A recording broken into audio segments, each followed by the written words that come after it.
Have you ever told yourself a lie so convincing, so persistent, that you ended up sacrificing your entire life to keep it alive? I did. I lived that lie every single day for 30 years. It wasn't a complex lie. It didn't involve grand conspiracies or hidden secrets. In fact, it was made of only 3 simple words. Just next year. Just next year, I'll take that vacation. Just next year, I'll be home for dinner every night. Just next year, I'll finally start being the father and the husband they deserve. We treat time like a bank account with an infinite balance. We spend our todays like they are worthless, convinced that our tomorrows will be rich. But here is the thing about next year: it is a ghost. You can chase it for decades, but you will never actually touch it. I am 72 years old now. My next years have finally run out. And today, I want to tell you why my greatest success became my most silent tragedy. 1 o'clock to 3 o'clock, the illusion of providing. I remember the early days of my career.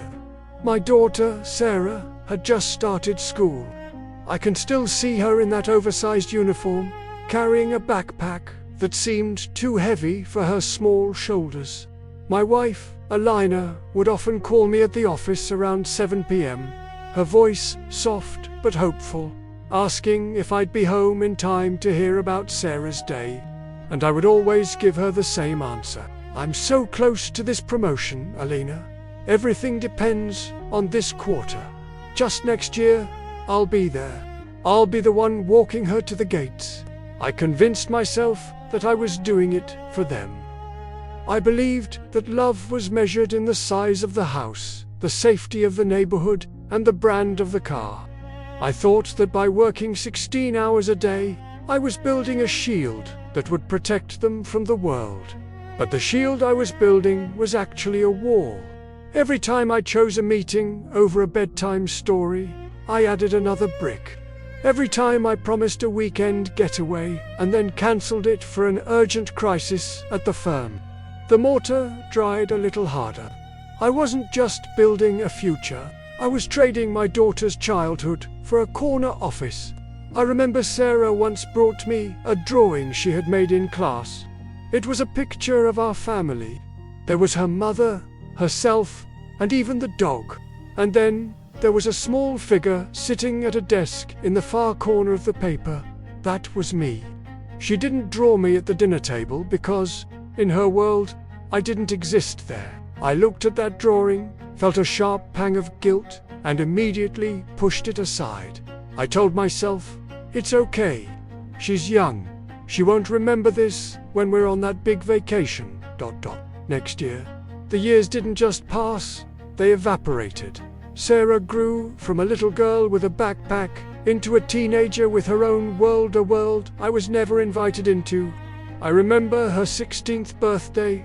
I had planned a surprise, something grand. I bought her a car, a beautiful white sedan, parked it in the driveway with a massive red bow. I stood there, waiting for that explosion of joy, that hug that would tell me all those late nights were worth it. But when she walked out, she didn't scream. She didn't run to me.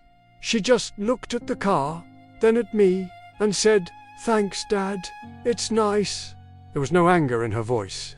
That was the scariest part. There was just nothing. I had spent 16 years being an ATM, and she had finally accepted the transaction. She didn't want the car. She wanted the 16 years of Sunday mornings I had traded for board meetings.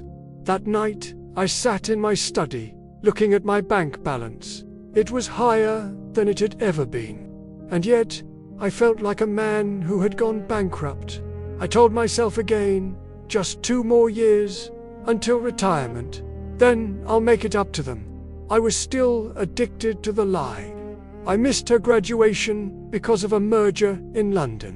I missed my wife's surgery because of a lawsuit that only I could handle. I kept telling my wife, "We're almost at the finish line. Elena, just be patient." She didn't argue anymore. She just looked at me with those tired, knowing eyes and said, "The finish line is wherever you decide to stop running, Arthur, but don't be surprised if no one is waiting there for you." 5:30 to 8 o'clock, the empty victory. The reality of retirement, then the day finally came. The grand retirement party.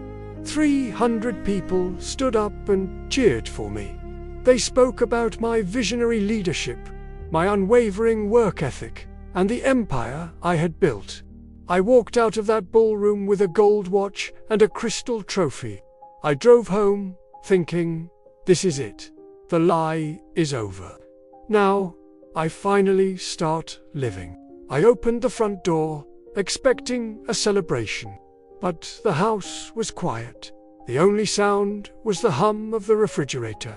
Alina was in the garden, reading a book. Sarah was in another city, living a life she never called to tell me about. I walked into the kitchen and said, "I'm done. I'm finally home." Alina looked up, gave me a small, polite smile, and went back to her book. That was the moment the wall I had built finally collapsed on top of me. I had achieved everything the world told me to want, only to realize I was a stranger in my own home. My daughter didn't hate me, she just didn't know me. My wife didn't need me. She had spent 30 years learning how to be happy without me. I had won the war, but I had lost the kingdom. I had spent my life building a house so big that I could unhear the heartbeat of the people inside it. I sat at the dining table, the one I had paid thousands for but never sat attend. I finally cried, not for the money I had made, but for the todays I had thrown away for a tomorrow that was now empty. I realized that the greatest lie we tell ourselves is that we are working for our family, when often we are just working to feed our own ego, using our family as the excuse.